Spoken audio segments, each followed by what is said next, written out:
हाँ दोस्तों, आज हम बात करने जा रहे हैं कि ट्रिग्नोमेट्रिकल रेशियोज के जो एंगल है उसकी वैल्यूज कैसे निकालें।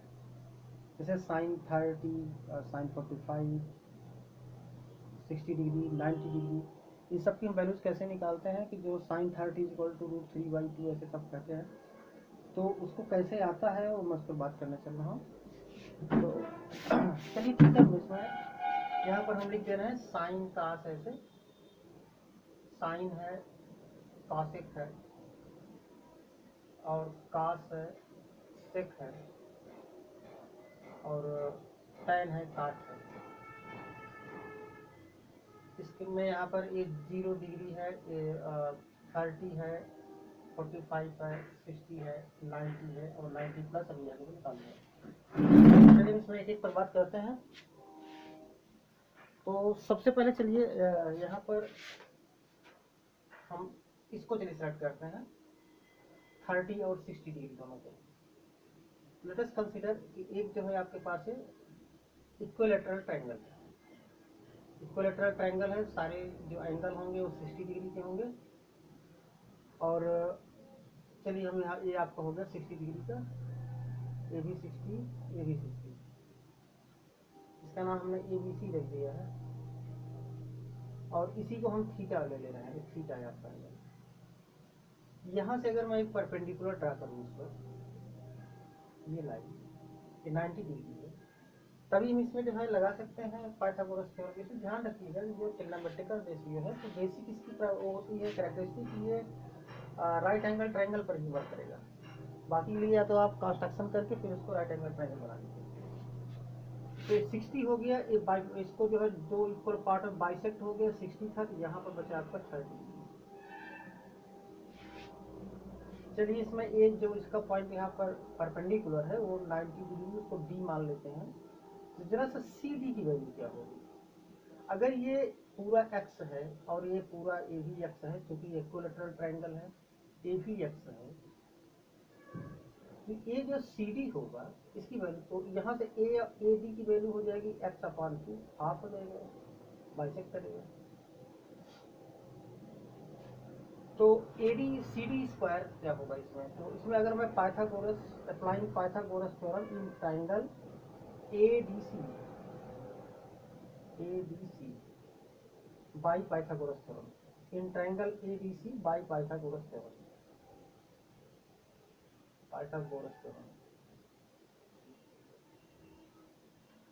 तो इसमें AC square equal to AD square plus CD square, mean CD square will be equal to AC square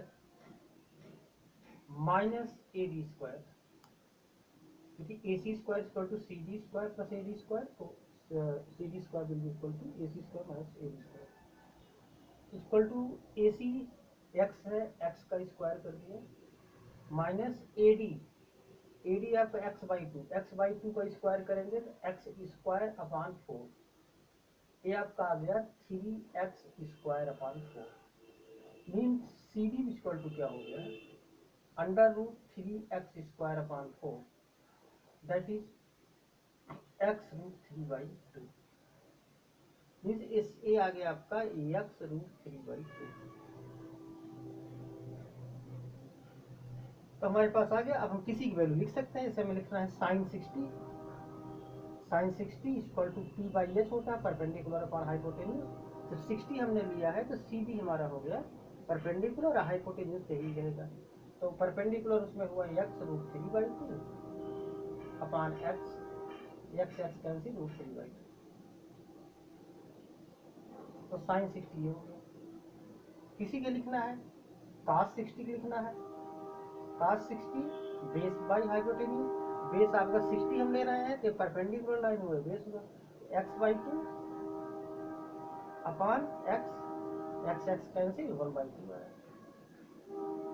ऐसे tan अगर लिखना है तो tan का हमको परपेंडिकुलर अपॉन बेस, परपेंडिकुलर है x√3/2 अपॉन बेस है x/2, x से x कैंसिल हो गया, 2 से 2 √3। तो हमारा 60 की तरह मिल गया, इस साइन का हो गया √3/2 इसका उल्टा हो जाएगा कासेक का 2/√3, कास का 1/2, सेक का हो जाएगा 2/1 मतलब 2, tan का हो गया √3 और इसका हो गया उल्टेंगे इसको तो 1/√3। ये हमारा हो गया 60 डिग्री। अब यहीं से हम 30 निकाल सकते हैं। 30 के लिए क्या करना पड़ेगा, 30 आपका यहाँ पर है, इसका मतलब परपेंडिकुलर हो गया आपका ये भी। जब हम इसमें एडी की वैल्यू होगी, चलो अब आगे हम यहाँ पे 30 डिग्री देखते हैं। 30 डिग्री के लिए अगर मैं साइन 30 लिखूँ, साइन 30 इक्वल टू हो गया AD अपॉन AC। AD की वैल्यू हमने निकाल रखी, AD है ही तुम्हारे x/2, AC है x कैंसिल हो गया 1/2। इसी तरह से अगर मैं cos 30 निकालूँ, cos 30 जब निकालूंगे 30 डिग्री ये है, इसका मतलब कि बेस जो है ये आपका ये CD हो गया, x√3/2 अपॉन x कैंसिल √3/2। इसी तरह से अगर मैं tan का निकालता हूँ तो tan 30 इक्वल टू कितना हो गया आपका, tan 30 में परपेंडिकुलर अपॉन बेस, जब ये परपेंडिकुलर आपका x/2 है और ये है x√3/2, x/2 अपॉन x√3/2, तो ये 2 से 2 कैंसिल, x से x 1/√3। ये 30 वाला हमारे पास आ चुका है, साइन 30 1/2 और काटसेक का इसका उल्टा हो जाएगा तो 2/1 मतलब 2 लिख दिया हमने। इसी तरह से कास का निकाला हुआ है तो √3/2, इसको अगर सेक का करेंगे तो 2/√3 उल्टा हो गया। tan का है आपका 1/√3, काट हो जाएगा √3 इसका उल्टा। ये आपके दो आ गए हैं। अब 45 का देखिए कैसे निकालेंगे। 45 में क्या होगा कि अगर इसमें पहली बात रहा, एक तो आपको दिमाग हमेशा रखिए कि ये राइट एंगल ट्रायंगल के लिए वैलिड होता है। तो 45 के लिए आपका अगर एक 90 डिग्री हो गया तो बाकी जो अगर हम इक्वल अगर बना दें तो 45 होंगे।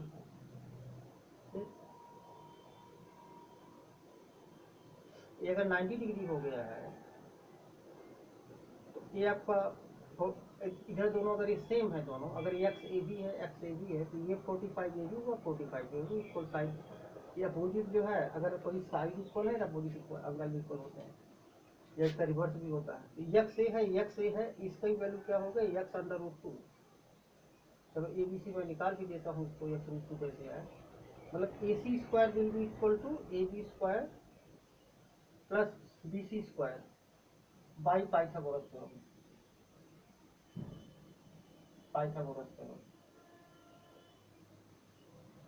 तो ये आपको हो गया x² plus x² equal to 2x² AC² और AC इक्वल टू कितना हो गया आपका, इसका इसका रूट लेंगे तो x हो जाएगा, इसका √2 x किसी की लिखना लिख लीजिए।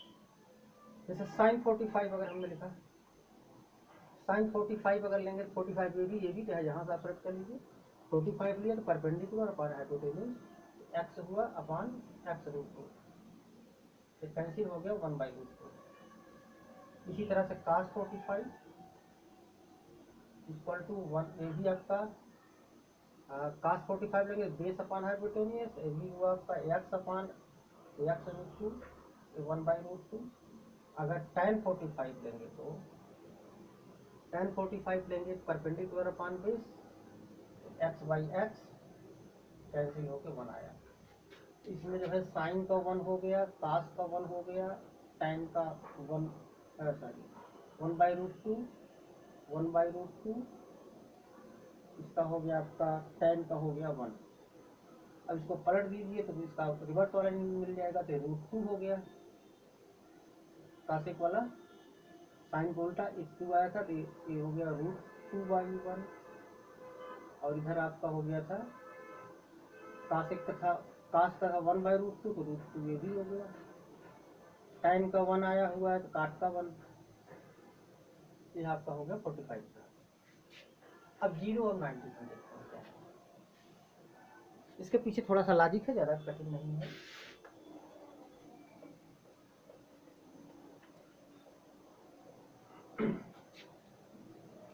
इसमें देखिए ये अगर आपका कोई ट्रायंगल है, ये 90 डिग्री है, चलो हम ये 90 डिग्री है, इसको हम बेस मान लेते हैं।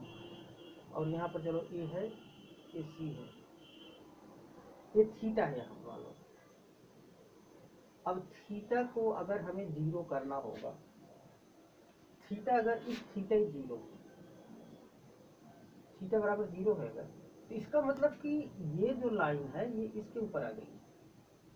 इसका मतलब थीटा बराबर जीरो के लिए जो कंडीशन होगी, इसमें जो ये आपका हाइपोटेन्यूज था और ये बेस दोनों बराबर होंगे। हाइपोटेन्यूज आपका h is equal to base, ये दोनों बराबर, क्योंकि ये लाइन मतलब AC कॉन्साइड मतलब उसके ऊपर से आके लगी हुई है, किस पर, AB पर। अभी तो थीटा आपका जीरो हुआ, थीटा जीरो मतलब ये ऐसे ये जो है खत्म हो गया, ये खत्म हो गया मतलब लाइन इसका हो गया। और दूसरा जब ये लाइन यहाँ पर आ जाएगा तो इसमें इसकी जो P की वैल्यू है वो जीरो हो जाएगी, और परपेंडिकुलर क्या होगा आपको, जीरो होगा। अब चलिए लिखते हैं, साइन अगर हम लिखते रहे zero, sine zero equal to P by H, P आपका है जीरो, एच कुछ भी आप रख दो तो हमेशा जीरो होगा। कासेक अगर लिखेंगे तो अब इसमें जीरो अपान वन है, उल्टेगा तो क्या हो जाएगा, one upon zero. One upon zero क्या बोलते हैं हम, इनफाइनाइट बोलते हैं। ऐसे अगर मैं लिखूं कास का, कास जीरो इक्वल टू क्या होता है, बी बाई एच। बी भी दोनों बराबर हैं, ये भी चलो एच लिख दिया, ये भी एच लिख दिया, तो ये वन आ गया, तो कास जीरो बराबर वन। उल्टा करेंगे सेक बराबर क्या होगा, इसको उल्टा करेंगे तो इसका वन बाई वन फिर बनाया।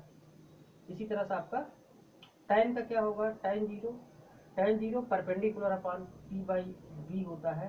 परपेंडिकुलर इसमें जीरो है, जीरो अपान बी करेंगे तो हमेशा आपका जीरो आएगा। इसी तरह से काट का जीरो बाई वन करेंगे, जीरो बाई वन इसको पलटेंगे तो वन बाई जीरो आया, और ये आपका हो गया इनफाइनाइट। तो ये आपका हो गया सीधा, ये जीरो हुआ, कास का वन हुआ, tan का हुआ आपका जीरो, इसका पलट जाएगा, जीरो बाई वन करेंगे तो इनफाइनाइट आया, इनफाइनाइट। सेक का हुआ वन और काट का हुआ इनफाइनाइट, ये हो गया आपका जीरो वाला। अब 90 देखते हैं,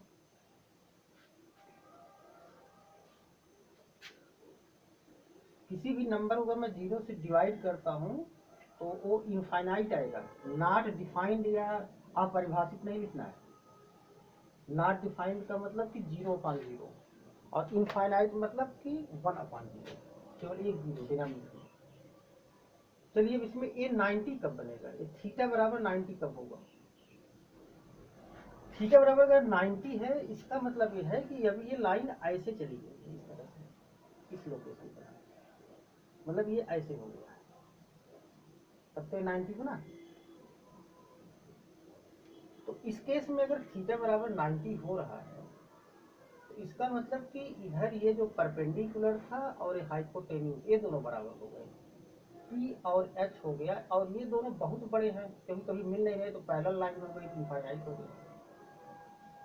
और बेस चलो है तुम्हारा आपका कुछ, तो अब अगर मैं इसमें लिखता हूँ sine 90 equal to P by H. अब ये दोनों नंबर बराबर हैं, जब दोनों बराबर हैं तो वन हो जाएगा। कास 90 अगर लेना है, कास 90 बी बाई एच होता है। अब बी जो है छोटा है, और ये जो है एच जो है तो इनफाइनाइट तक है।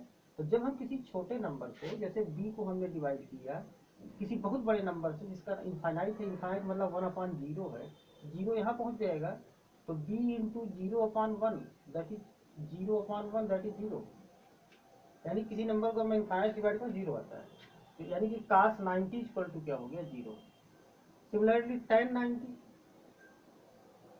परपेंडिकुलर अपान बेस, परपेंडिकुलर इसमें कितना है आपका, इनफाइनाइट है, इनफाइनाइट को अगर मैं बेस से डिवाइड करूं तो आपका फिर आ जाएगा इनफाइनाइट, क्योंकि हम इसको लिख सकते हैं, इनफाइनाइट को लिख देंगे हम वन बाई जीरो अगर लिखते हैं 1/0 लिखते हैं इंटू बेस करते हैं तो आपका 1 ऊपर हुआ, नीचे फिर 0 हो गया, एक चीज इनफाइनाइट, यानी कि इनफाइनाइट आ गया। अब इसका अगर रिवर्स करना यही कर देते हैं तो साइन 90 इक्वल टू आपका 1 हो गया, कास 90 आपका 0 हो गया, टेन 90 आपका हो गया इनफाइनाइट। अब इसका उल्टा लिख दीजिए, दूसरा वाला मिल जाएगा। कासेक का कितना हो जाएगा 1/1, तो 1 को फिर 1 से डिवाइड करेंगे तो आपका फिर 1 आ जाएगा। कास का एक आया था 0, 0 को उल्टा होगा सेक का इनफाइनाइट, 0 का इनफाइनाइट, इनफाइनाइट का 0 होगा। टेन का इनफाइनाइट आया है, टेन का इनफाइनाइट हमने लिख दिया, और इसका क्या हो जाएगा काट वाले का 0 उल्टा। यही इतना है, बाकी जो है उससे 90 से प्लस को हम फिर आगे कोई नई वीडियो बना देंगे। Thank you.